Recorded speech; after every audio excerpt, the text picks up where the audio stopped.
सदगुरु जग्गी वासुदेव जी। तो पहले भी कई सारी कंट्रोवर्सीज हो रखी हैं, जैसे वो आप श्री कृष्ण जी वाली सुन सकते हैं या फिर एक दो और कंट्रोवर्सीज हो रखी हैं। तो एक और कंट्रोवर्सी हुई है ईशा फाउंडेशन में महाशिवरात्रि वाली रात में। तो क्या थी कंट्रोवर्सी, क्या हुआ, पॉजिटिव्स नेगेटिव्स क्या है और कितना बड़ा डिफरेंस क्रिएट हो रहा है इसकी वजह से, क्योंकि वहां से कोई ऑफिशियल रिप्लाई नहीं आ रहा। तो चलिए आगे वीडियो में डिस्कस करते हैं।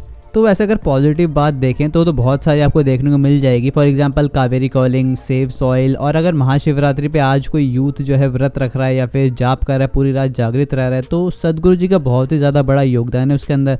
वो जो एक सॉफ्ट पावर होती है वो सदगुरु जी बहुत ही ज़्यादा अच्छे से यूज़ कर रहे हैं। जितना भी यूथ यूट्यूब पे या फिर देखता है तो उनकी बात से बहुत ज़्यादा इन्फ्लुएंस होता है। तो उसके लिए मुझे नहीं लगता कि हमको कोई क्वेश्चन करना पड़ेगा कि वो कितना ज़्यादा पॉजिटिव रोल होल्ड करते हैं अभी के टाइम पे। बट उसके साथ हम ये नहीं देख सकते कि भाई वो आप नेगेटिव काम करो, क्योंकि आप अगर एक गुरु हो, सदगुरु, वो भी इतना बड़ा नाम, तो जो आपके शिष्य हैं, जो भी आपको देखते हैं, आप उनके लिए आंसरेबल हो। आपको अगर आप कुछ भी गलत करते हो तो आपको आंसर देना पड़ेगा। पहले भी जब कंट्रोवर्सी हुई तो सदगुरु जी सामने आके कभी नहीं कहते, सिर्फ ईशा फाउंडेशन ही कोई ऑफिशियल स्टेटमेंट दे देता है। तो इस बार हुआ ये कि महाशिवरात्रि पे सिंगर्स आते हैं, कई सारे बॉलीवुड म्यूजिक चलते हैं, बहुत बड़ा प्रोग्राम होता है और वो बिल्कुल भी ट्रेडिशनल नहीं है। उसका भी एक रीजन है कि जो यूथ उनके साथ जुड़ रहा है, जो भी नए लोग हैं, अगर हम आपस में भजन गाएंगे या फिर बिल्कुल ट्रेडिशनल वे में एकदम से स्टार्ट करेंगे तो वो भी उतना इंटरेस्ट नहीं दिखाएंगे। पूरी रात जागृत क्या वो सो जाएंगे, क्योंकि उनको नहीं पता भाई उस मंत्र का अर्थ क्या है, उससे होता क्या है। तो ये यहाँ पर एक मॉडर्न टच, ठीक है, बॉलीवुड म्यूजिक्स आते हैं वहाँ पे, ट्रेडिशनल म्यूजिक्स भी आते हैं और काफ़ी अच्छा माहौल वहाँ पर मिलता है। बट दिक्कत यहाँ आई जब उन्होंने अली मौला गाना स्टार्ट करा। देखिए, अगर आप किसी अलग डे पे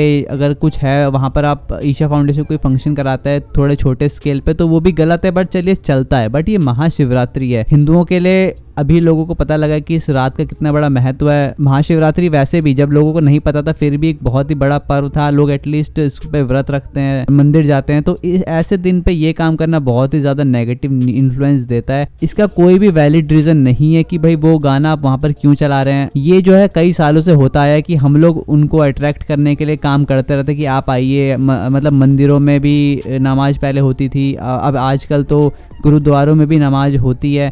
तो हम लोगों की तरफ से कभी भी ये नहीं रहा कि हम उनको अपने में मिलाने के लिए हम सोच रहे हैं कि यार हमको नहीं मिलाना। बट ये अब बंद होना चाहिए कि हमको अपने पुराने एग्जाम्पल्स कम पड़ रहे हैं, वो कभी भी आप में नहीं मिलने वाले। जो मिलने वाले वो मिल चुके हैं। वो मुझे पता है सदगुरु जी का प्लान यही होगा कि हम लोग करेंगे तो वो भी आएंगे। बट अभी जो उनके साथ यूथ जुड़ा है वो मैनिपुलेट हो सकता है, उनको लगेगा कि हाँ भाई ये भी चीज़ सही है। उनको हिस्ट्री क्या पता नहीं है, तमिलनाडु में कितने मंदिर टूट रहे हैं, कितने शिवलिंग खंडित हो रहे हैं। और यही लोग हैं, PFI को देखो, जो कि हमारे अभी हर्षा जी थे, वो भी साउथ से ही थे, उनकी जब अभी मर्डर हुआ, तो क्या ये एग्जाम्पल हमारे सामने कम है कि हम लोग उनकी तरफ हाथ बढ़ाएंगे वो और हाथ खींच के वो आपके ऊपर ही अटैक कर सकते हैं। इतने सारे एग्जाम्पल्स हैं, फिर भी हम यहाँ पर इनके साथ अभी भी हैं, मुझे नहीं पता। तो देखिए, इस बार तो हमको कोई ऑफिशियल रिप्लाई मिलना चाहिए, ये कोई छोटी बात नहीं है। पर फिर भी अभी तक, जबकि मुझे पता है कि इनका इतना बड़ा ऑर्गेनाइजेशन है, इनके पास न्यूज़ चली गई होगी, फिर भी अभी तक ये नहीं बोले। जब तक आप इस पर शोर नहीं मचाओगे ये नहीं बोलने वाले। जैसे सेम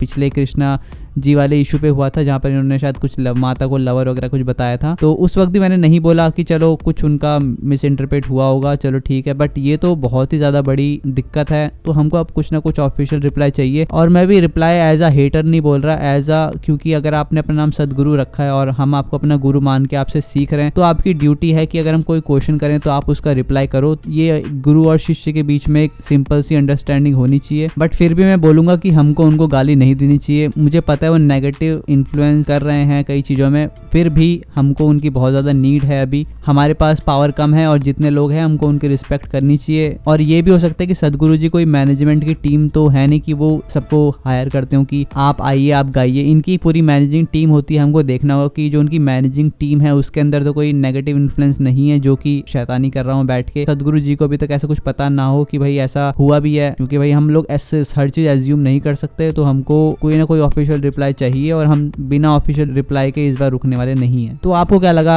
इस कंट्रोवर्सी में? आप किस साइड हैं? कि आपको लगता है कि भाई ये जो अली मौला गाया गया सही है, सेकुलरिज्म महाशिवरात्रि वाली रात में दिखाना सही था? तो आप कमेंट करके बता सकते हैं।